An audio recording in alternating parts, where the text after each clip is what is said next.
Баршаңызға сәлем, менің каналыма қош келдіңіздер. Бүгінгі видеода үй жағдайында жасалынатын осы әйел бақыт гүліне керемет тыңайтқыш жасайтын боламын. Осы видеоны көрмес бұрын каналыма тіркеліп кетсеңіздер керемет болар еді. Енді тыңайтқышымызды бастайтын боламын. Мінекей қолымдағы көріп тұрғаныңыздай барлықтарыңыз ас үйде қолданып жүрген жасымық. Жасымықтың 60% осы ақуыздарға тиесілі. Жасымық бұршағы әйел денсаулығына өте қажетті, темірге де өте бай. Жасымықтың құрамында мырыш, марганец, селен, йод, фтор, фосфорға бай. Жасымықтағы кездесетін дәрумендер де аз емес. А, Е, Р және В тобының дәрумендері. Жасымық мықты антиоксидант. Атап өткен дәрумендер мен минералдар осы иммунитетті берік қылып, денсаулыққа жақсы әсерін береді. Сол себепті денімізге қандай пайдасы бар болса, гүлдерімізге де солай пайдалы. Үй жағдайында бір кесе, яғни бір пиала жасымықты алып, үстінен үй жағдайында тұндырылған, яғни жылы су құйып, 3-4 сағатқа қойып қоятын боламыз. Тыңайтқышымыздың түсі дәл осындай болған жағдайда, оны сүзгіден өткізіп, гүлдерімізге қолдануға болады. Аптасына 2 рет қолданамыз. Тыңайтқышты ауыстырып беріп отырған өте пайдалы гүлдерімізге. Бұл тыңайтқышты беріп болған соң, гүлдерімізде шіркей, шыбын шіркей, ондай басып кетпейді. Өзім осыны қолданамын үйде. Сіз жасымықты жуған суды тастай салмай, осындай гүлдерге пайдалансаңыз болады.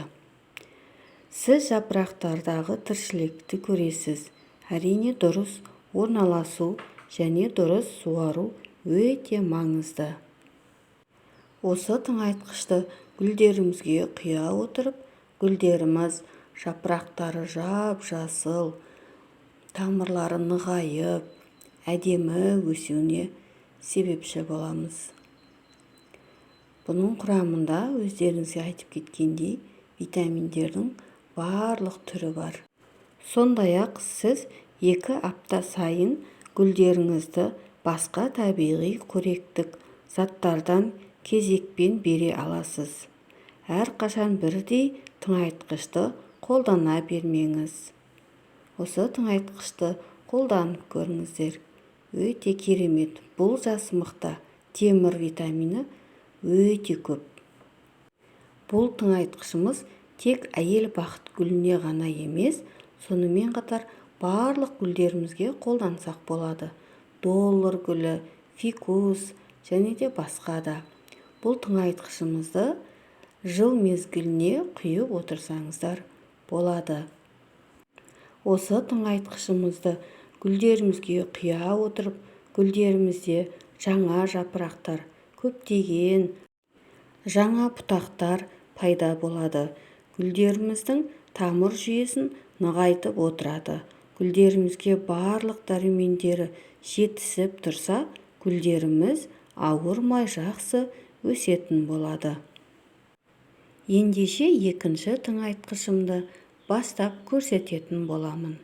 Бізге керегі үй жағдайында тұндырылған жылы су, яғни кесемізге тұндырылған жылы судан құйып, лимон сығындысынан 1-2 тамшы тамызып, гүлдеріміздің жапырақтарын сүртетін боламыз. Жапырақтарды тазарту сіздің өсімдіктеріңізде фитосинтез жасай алатындай маңызды. Жапырақтарды таза шүберекпен немесе мақтамен сүртіңіз.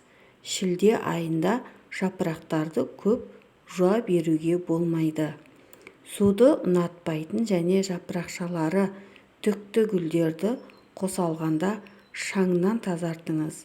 Олар жеңіл дем алсын. Сүрткенде жапырақ зақымдалмауы үшін оны екінші қолыңызбен ұстаңыз. Сіз сүртетін су бөлме температурасында және демалған суда болса болады. Оған 1-2 тамшы лимон тамызуға да болады. Шілде айында қант қосудың қажеті жоқ. Осы видео ұнап жатса, лайк басып тіркелуді ұмытпаңыз.